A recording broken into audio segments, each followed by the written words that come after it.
আসসালামু আলাইকুম। খাবারের শেষ পাতে যদি এরকমই একটি ডেজার্ট আইটেম হয় তাহলে কিন্তু খাবারটা একদমই জমে যায়। তো আজকের এই মুখরোচক ডেজার্টটি হচ্ছে পায়েস। আর এই পায়েসটি আমি তৈরি করেছি চিনি গুঁড়া পোলাওয়ের চাল দিয়ে। আর এই মুখরোচক পায়েসটি আমি তৈরি করেছিলাম ঈদুল আজহাতে ডেজার্ট হিসাবে। তো আশা করছি আপনারা দেখেই বুঝতে পারছেন কতটা লোভনীয় হয়েছে আমার আজকের এই পায়েসটি। তো বরাবরের মতো ভিউয়ার্সদের কাছে রিকোয়েস্ট থাকবে অবশ্যই রেসিপিটি দেখার শুরুতে লাইক দিয়ে দেখা শুরু করবেন। আর আপনাদের এক একটি লাইক কিন্তু শেয়ারের কাজ করে। তাহলে চলুন কথা না বাড়িয়ে শুরু করা যাক। তো এই মুখরোচক পায়েসটি তৈরি করার জন্য আমি এখানে মেজারমেন্ট কাপের ১ কাপের মতো চিনি গুঁড়া পোলাওয়ের চাল ১ ঘন্টার মতো ভিজিয়ে খুব ভালোভাবে ধুয়ে নিয়েছি। এবারে আমি পায়েসটি বসানোর জন্য একটি ননস্টিক কুকারের মধ্যে ১.৫ কাপ গুঁড়ো দুধ দিয়ে দিলাম। তারপর আমি এতে প্রায় ৮ কাপের মতো পানি অ্যাড করে দিচ্ছি। আর অবশ্যই নর্মাল টেম্পারেচারে থাকা পানিটা আমি অ্যাড করে দিয়েছি এবং এটিকে নেড়েচেড়ে মিশিয়ে নিব। আর অবশ্যই মেশানোর আগ পর্যায়ে কিন্তু চুলার জালটাকে ধরিয়ে দেবেন না। তো খুব ভালোভাবে মেশানো হয়ে গেলে এই পর্যায়ে আমি চুলার আঁচটা ধরিয়ে দিলাম এবং চুলার আঁচটা লো টু মিডিয়ামে রেখে প্রথমে দুধটাকে ফুটিয়ে নিব। তো এই পর্যায়ে আমি ৬ টুকরো দারুচিনি এবং ৬ টুকরো এলাচি অ্যাড করে দিলাম। এতে করে পায়েসের মধ্যে খুব সুন্দর একটা ফ্লেভার অ্যাড হয়ে যাবে। এই পর্যায়ে আমি এতে অ্যাড করে দিচ্ছি আগে থেকে ধুয়ে রাখা চিনি গুঁড়া পোলাওয়ের চালটা।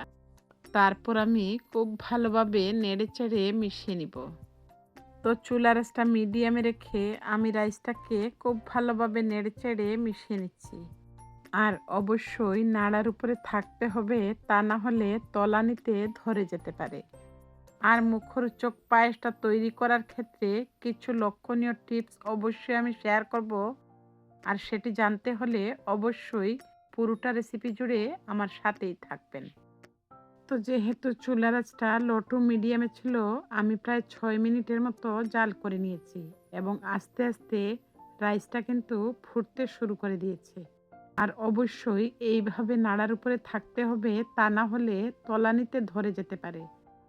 আর তলানিতে ধরে গেলে পায়েসটা খেতে কিন্তু একদমই পোড়া পোড়া স্মেল চলে আসবে, যেটা কিনা খেতে একদমই ভালো লাগবে না। তো এইভাবে আমি নাড়তে নাড়তে প্রায় ১৫ থেকে ২০ মিনিটের মতো ফুটিয়ে নিয়েছি। আর দেখুন আমার রাইসটা কিন্তু পুরোপুরি সেদ্ধ হয়ে গেছে। তবে এই রাইসটাকে অবশ্যই সেদ্ধ করে নিতে হবে। তার আগে কিন্তু কোনো অবস্থায় পায়েসে চিনি ব্যবহার করা যাবে না। তো এটি কিন্তু একটা টিপস। তো আমরা যদি পায়েসের রাইসটা সেদ্ধ হওয়ার আগেই চিনিটা ব্যবহার করি তাহলে কিন্তু রাইসটা একদমই সেদ্ধ হতে চায় না। তো চিনিটা দেওয়া হয়ে গেলে আমি নেড়েচেড়ে মিশিয়ে নিলাম। তো যেহেতু দুধের মধ্যে এলাচি এবং দারুচিনির সুন্দর একটি ফ্লেভার অ্যাড হয়ে গেছে, এই পর্যায়ে আমি এগুলোকে উঠিয়ে নিচ্ছি। তা না হলে আমরা যখন পায়েসটা খাবো এগুলো মুখের মধ্যে পড়লে খেতে একদমই ভালো লাগবে না। তো এই পর্যায়ে আমি চুলার আঁচটা মিডিয়ামে রেখে চিনি থেকে উঠে আসা পানিটাকে খুব ভালোভাবে শুকিয়ে নিই। আর অবশ্যই নাড়ার উপরে থাকতে হবে, যেহেতু চিনিটা দিয়েছি সেজন্য তলানিতে ধরে যেতে পারে। এবারে রাইসটা যাতে আস্তে আস্তে না থাকে সেজন্য আমি ডালগুটার ঘুটনিটা ব্যবহার করছি। তো আপনারা চাইলে আস্তে আস্তে পোলাওয়ের চাল ব্যবহার না করে মিক্সার গ্রাইন্ডারে কিন্তু পোলাওয়ের চালটা ধুয়ে নিয়ে প্রথমেই আদা ভাঙা করে নিতে পারেন। তো ডালগুটার ঘুটনি ছাড়া আমি এখানে একটি স্প্যাচুলা ব্যবহার করছি, এর জন্য যে যাতে সাইডে থেকে রাইসগুলোকে ছাড়িয়ে নিতে পারে। তো দেখুন পারফেক্টলি আমার রাইসগুলোকে ভালোভাবে আদা ভাঙা করে নিয়েছি। এই পর্যায়ে আমি এতে আরো বেশি টেস্টি করতে অ্যাড করে দিচ্ছি লবণ প্যাকেট মিল্ক। তো এতে করে পায়েসটা কিন্তু খেতে খুবই ভালো লাগে।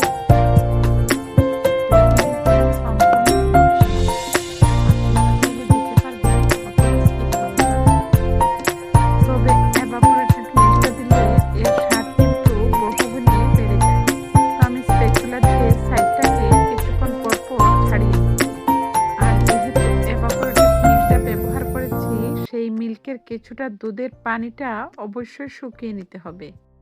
আর পায়েসটা তৈরি হয়েছে কিনা সেটি অবশ্যই থিকনেস দেখেই বোঝা যায়। তো দেখুন, আমার পায়েসটা অলমোস্ট তৈরি হয়ে গেছে। তো আমি এর থেকে বেশি শুকোতে যাব না। আর আমরা সবাই জানি পায়েসটা কিন্তু ঠান্ডা ঠান্ডা খেতেই ভালো লাগে। যখন এটি ঠান্ডা হয়ে যাবে তখন কিন্তু আরও অনেকটাই জমে যাবে। তো এই ছোট্ট ছোট্ট টিপসগুলো মনে রাখলে আপনাদের পায়েস কিন্তু এরকমই টেস্টি হতে বাধ্য। তো আমি কিছুটা ঠান্ডা করে নিয়েছি এবং দুটি সার্ভিং বলে সার্ভ করে নিয়েছি এবং ঘিয়ে ভাজা কিছু কিশমিশ ব্যবহার করছি।